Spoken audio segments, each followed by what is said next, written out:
benar Yesus yang datang itu sebagai juru selamat. Padahal dalam teori kitab suci Kristen tidak pernah ada satu ayat pun Yesus mengatakan dirinya Tuhan. Yesus itu bukan Isa. Hati-hati, Yesus bukan Isa, Bible bukan Injil. Ini kita harus tahu, kita harus komplain bahwa Injil itu adalah kitab suci orang Islam. Mana Injil itu? Injil itulah Al-Quran. Mana Taurat Musa itu? Taurat Musa itulah Al-Quran. Mana Zabur Daud itu? Zabur Daud itulah Al-Quran. Al-Quran adalah rangkuman dari keseluruhan firman Nabiullah. Makanya saya masuk Islam. Karena saya tahu bahwa Nabi Isa yang sebenarnya itu adalah Al-Quran. Yesus itu bukan Isa. Untuk membuktikannya saya mau tanya kepada Bapak Ibu saudara-saudaraku rahimakumullah. Siapa yang masih simpan fotonya Nabi Muhammad? Ada enggak? Ayo angkat tangan. Ada enggak? Kenapa Nabi Muhammad enggak punya foto? Karena di zaman Rasulullah belum ada tukang, ya gampang sekali nggak bisa jawab. Kalau di zaman Nabi Muhammad nggak ada tukang foto, apa penyebabnya? Ayo, jawab. Karena zaman pada waktu itu belum memasuki strata modernisasi, belum modern, kuno. Makanya tidak ada kamera. Nah kalau Nabi Muhammad di zamannya tidak ada kamera, bagaimana dengan Nabi yang 576 tahun ada fotonya, Yesus?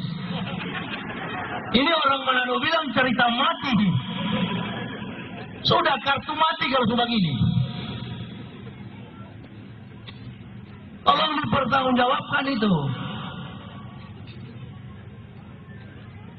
Ya alhamdulillah saya masuk Islam.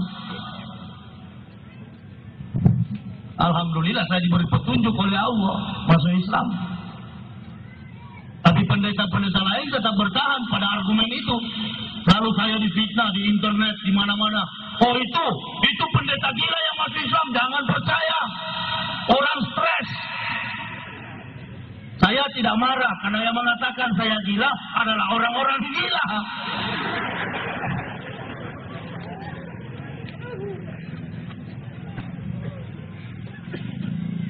Untuk membuktikan juga orang Kristen gila begini, panggil Muslim yang dari kecil memang sinting. Lalu panggil profesor doktor yang pendeta, lalu bertamu ke rumah pendeta. Tanya sama Muslim yang sinting, bos, di mana Tuhan? Pasti Muslim yang sinting arahkan telunjuknya di atas. Betul atau tidak dalam konsep ajaran Islam, Allah Subhanahu wa Ta'ala Al-Alim di tempat yang maha tinggi. Karena di rumahnya pendeta, saudara tanya sama sang pendeta, Pak pendeta, lah baik, mana Tuhan?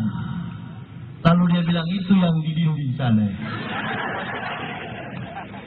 Mari kita belajar filsafat, enak sekali filsafat ini. Itu yang di dinding sana. Yang mana? Yang sebelah kanan? Bukan. Yang sebelah kanan kita POP. Yang sebelah kiri? Bukan. Kita sebelah kiri kita POMA. Yang mana? Yang ada begini. Bukan main ini manusia dari mana mau disalib ini.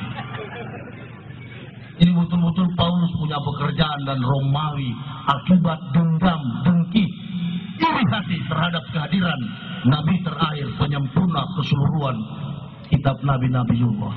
Wa'id qala Isa bin Maryam ya bani Israil inni rasulillah ilaikum musaddiqan lima baina yadayya min at-taurati wa basisran bi rasuliyati min bani Nuh Ahmad fala majahum bil bainati qallu hisazirun mubin.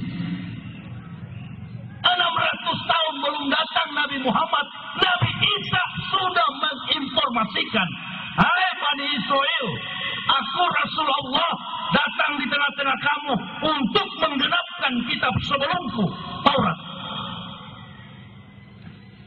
Tetapi akan datang di tengah-tengah kamu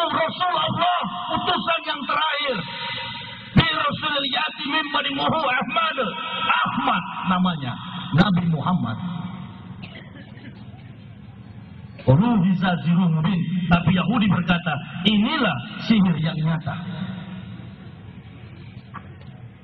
Dan saya pernah belajar di Yahudi, di Seberot, di Israel, S2 saya, Introduction Old Testament. Saya pernah studi di Israel. Ternyata orang-orang Yahudi itu tahu Nabi Muhammad. Dan mereka katakan, kami tahu siapa Nabi Muhammad itu. Dan walaupun kami tahu, anak cucu kami tidak akan percaya terhadap Muhammad. Dari sini ini persoalan prinsip dan mendasar. Lalu Yahudi mempermainkan kitab perjanjian lama yang notabene 30%-nya dari Kejadian sampai Maleakhi masih sama dengan Quran. 70% dongeng Yahudi. Yahudi yang merekayasa. Lalu perjanjian baru itulah yang dipalsukan, direkayasa secara spekulatif dengan permainan filsafat Paulus. 95% dongeng dan tahyul Paulus. Jadi nabi-nabi itu ditukar, sinyalemen nama nabi-nabi ditukar oleh Yahudi. Paulus inilah orang yang menuhankan Nabi Isa alaihissalam menjadi Yesus. Maka yang paling tepat agama Kristen itu bukan pengikut Isa. Nah, orang Islam banyak yang tertipu menganggap bahwa agama Nasrani itu adalah agama Kristen itu adalah Nasrani. Salah. Nasrani bukan Kristen. Bible bukan Injil. Isa bukan Yesus. Yahya bukan Yohanes. Moses bukan Musa. David bukan Daud. Jadi kita harus berusaha memisahkan. Jangan berusaha menyamakan. Nggak bisa. Kalau kita berusaha menyamakan, kita tidak bisa mengislamkan orang Kristen. Nggak bisa. Sudah ribuan saya islamkan orang di Indonesia ini dengan buku dan karya saya. Nggak pernah ada ribut di mana-mana, ada komplain dari pihak Kristen, nggak pernah. Karena semua pendeta di dunia ini tahu tentang Muhammad, tapi mereka tidak akan berani dan mampu meninggalkan jabatan kependetaan yang menjanjikan harta dunia. Mana ada pendeta mau masuk? Tidak ada pendeta yang berani masuk Islam. Pendeta itu kerjaan Belanda, kerjaan malas. Enak sekali kalau jadi pendeta. Orang yang jadi jemaatnya harus bayar sama pendeta. Pengusaha masih perlu modal, pendeta nggak perlu modal. Pendeta itu cuma mimpin jemaatnya, lalu dari jemaatnya bayar kepada si pendeta. Lalu pendeta ini disebut sebagai hamba Tuhan. Astagfirullahaladzim. Tuhan punya alat, alat Tuhan. Masya Allah. Saya sebagai seorang ilmiah, saya tidak pernah membenarkan agama Kristen itu dari dasar fondasi dogmanya. Kenapa? Karena teori the Holy Bible, perjanjian lama dan baru itu semuanya palsu. Kitab-kitab Kristen yang ada yang mereka pegang itu semuanya nggak benar, nggak beres. 400 tahun Nabi Isa sudah dimuliakan, baru kitab itu ada. Jadi saya tahu terjadi perdebatan, terjadi pembunuhan, ada yang diadu dengan singa, ada yang dilempar, dibakar di dalam aspal. Bukan main kerasnya. Dan Paulus ini adalah orang yang terakhir membunuh pengikut Nabi Isa. Lalu hari ini orang Kristen rasulkan. Ini gobloknya minta ampun. Lalu saudara katakan, kenapa orang Kristen nggak tahu? Orang Kristen nggak tahu kalau cuma jemaat. Tak bukannya banyak orang Kristen yang profesor, banyak yang pintar-pintar, betul.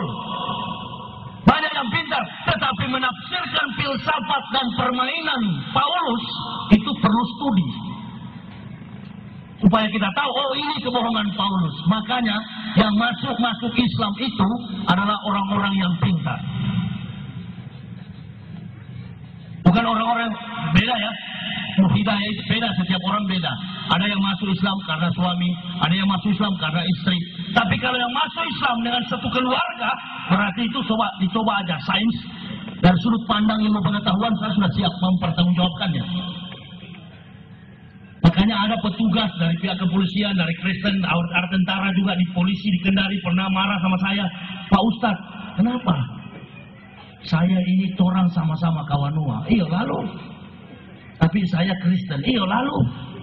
Nah Pak Ustadz, saya tadi agak kurang senang dengar Pak Ustadz ceramah. Kenapa? Nah, di Masjid Al-Akbar itu di sebelahnya itu pendeta saya. Kok Bapak yang jadi nggak senang? Ya karena Pak Ustadz bilang pendeta saya masuk neraka. Betul. Coba tanya kalau saya bohong. Kasat Intel Kendari, Polres Kendari itu pernah berdebat dengan saya. Kasih tahu saya bilang tidak ada pertolongan dari Muslim.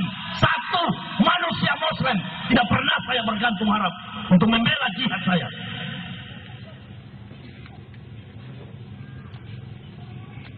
Keliling Indonesia tidak pernah ada pengawal, hanya dengan istri. Oleh Rasulullah SAW, ini ustu birobbi warobbikum. Saya sebenarnya sudah bosan hidup di dunia. Lebih baik mati lebih cepat, alhamdulillah. Karena Islamnya saya itu bukan Islam di otak, bukan di mulut. Islam saya ke lubuk nurani yang paling dalam. Makanya saya lihat orang-orang mencapai kedudukan jadi caleg, menduduki jabatan presiden dengan ambisi dan egoistik saling menjelekkan. Masya Allah, kiamat sudah dekat. Hati-hati, jangan terbuai dengan rayuan dunia ini. Alamatul kubro. Hiburan saya siang malam hanya Al-Quran. Siapa yang mau sama takut? Jenderal 100 bintang. Tidak ada yang saya takuti.